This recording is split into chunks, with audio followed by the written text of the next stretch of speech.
헌법은 상권 분립을 원칙으로 하라고 명문화하고 있습니다. 알고 계시죠? 예. 민주주의는 입법부, 사법부, 행정부가 서로 견제와 균형으로 조화를 이루라고 하고 있습니다. 네. 전임 국회의장님이 총리로 간다는 거, 저는 집권 여당이 행정부에 대한 견제 기능을 포기한 거나 다름이 없다고 생각합니다. 그래서 상권 분립을 위배했다고 얘기를 하는 겁니다. 근데 물론 이 자리에서도 지금 나타나고 있지만 집권 여당이 언제 청와대나 행정부를 견제한 적이 없으니까 저는 뭐 포기라고 할 것도 없다고 생각이 됩니다. 그런데요, 저는 집권 여당은 그렇다고 치더라도 후보자님은 좀 다를 거라고 생각을 했습니다. 후보자님은 정치 인생을 살아오시면서 대한민국 민주주의를 위해서 일하셨습니다. 그렇게 생각하시죠? 그렇습니다. 네. 그런데 그런 후보자가 이런 제안을 수락하셨다는 것이 이해가 되지 않습니다. 아까 조금 변명을 얘기하셨지만 작년 7월 CBS 인터뷰에서 실질적, 현실적으로 그런 제의가 오지도 않겠지만 그런 제의가 오더라도 입법부의 위상을 감안할 때 그걸 수용하기는 좀 어렵다고 생각한다고 밝히셨습니다. 맞죠? 예. 예. 그리고 의원들이 불편해할 거라는 것도 아까 얘기하셨습니다. 그렇습니다. 근데 아까 뭐 경제를 잘 하셔서 뭐 경제가 어려워서 본인이 힘이 되실 것 같다 이런 변명을 하셨는데 그게 입장을 바꾸신 전체 이유입니까? 글쎄요. 그 변명이라고 말씀을 하시는데요. 저는 소신을 말씀드렸을 뿐이고요. 다시 말씀드리지만 삼권 분립과는 전혀 관계없습니다. 단지 외교부의 의전 편람이라는 게 있어요. 이 의전 서열이라는 것이 이 외교부의 의전 편람에 나와 있는 것인데 그것은 현직에게 적용되는 것입니다. 그래서 제가 우리 의원님들이 좀 불편하실 수 있다. 설령 전직이라도. 그렇지만 저는 현직 의장이 아닙니다. 현직 의장이 만약에 총리로 간다 그러면 절대 있을 수 없는 일이죠. 그리고 그건 삼권 분립을 파괴하는 것입니다. 그렇지만 저는 현재 의원의 신분입니다. 제가 어디를 가도 저를 의전 서열 몇 번, 2번으로 대우하거나 예우하거나 인정하는 데가 없습니다. 그건 왜냐하면 제가 현직이 아니기 때문에 그런 것이죠.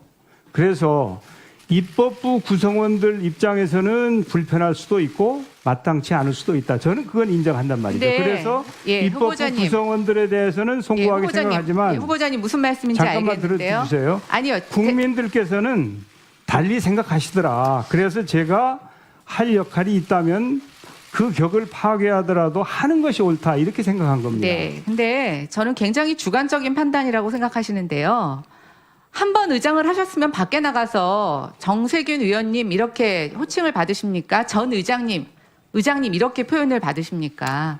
제가 종로구 국민들 인정, 그러니까 종로구 지역구는 어떨지 제가 모르겠지만 종로구 지역구 의원인데요. 일반적으로 한 번 의장을 하신 분은 누구나 다 의장님 이렇게 명칭을 붙입니다. 그렇지 그리고 않습니다. 저 하나 여쭤보겠습니다. 모든 이런 의원들이 불편해하는 문제 얘기하신다면 아까 무슨 사법부의 수장들이 국무총리가 된 경우도 여당 의원들이 얘기를 하셨는데 그럼 이번에 총리로 임명되시면 국회의원직 그만두실 수 있습니까? 제 임기가 얼마 남지 않았습니다. 아니요. 그러니까요. 어차피 하셔도 아무것도 못 하시는 거고 하는 건데 그런 본인의 소신을 증명하시기 위해서 국회의원직 그만두실 수 있습니까? 제가 그 의원직 예, 문제는 아니로라면 대답해 주십시오. 제가 시간이 없습니다. 다른 질문을 더 많이 드려야 합니다. 생각해보지 않았습니다.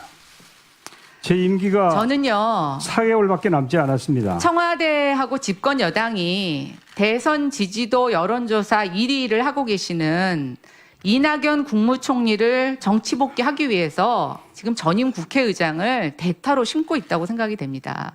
그래서 화가 나는 것입니다. 의장님 화 안 나십니까? 저는요. 그냥 일개 초선 비례의원이지만 이런 구도를 보고 나서 너무 불쾌합니다.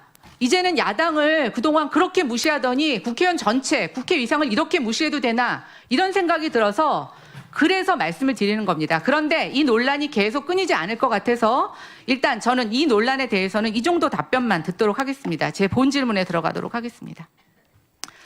언론 보도에 따르면 후보자의 박사학위 논문 표절 의혹이 있습니다. 근데 이게 처음 제기된 게 2012년 4월 11일 총선 때더라고요.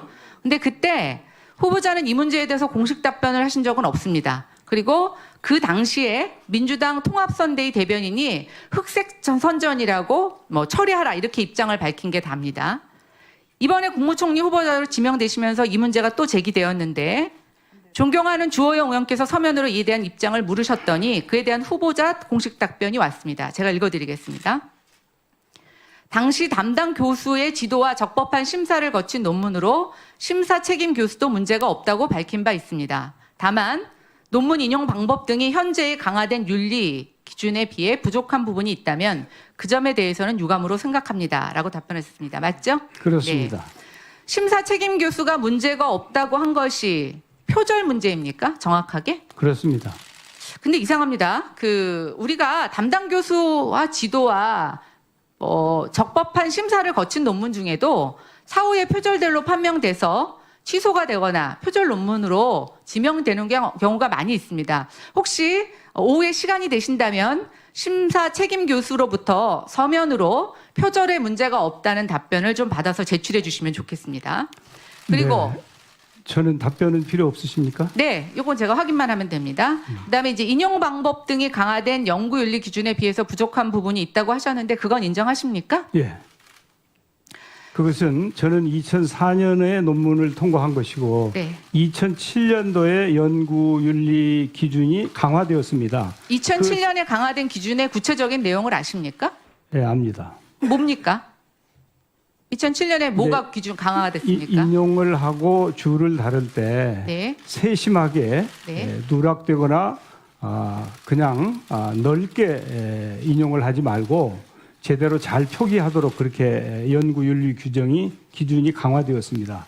그 기준으로 보면 부족한 점이 있을 수 있다. 그러나 물론 제 논문이 저는 학자가 아니기 때문에 학자들 논문하고야 비교할 수 있겠습니까? 그렇지만은 저는 이제 정치인으로서 조금 더 공부를 하고 싶어서 나름대로 열심히 노력을 하였을 뿐이다. 이렇게 말씀드립니다. 그리고 그 논문을 어디에도 제가 활용한 적은 없습니다.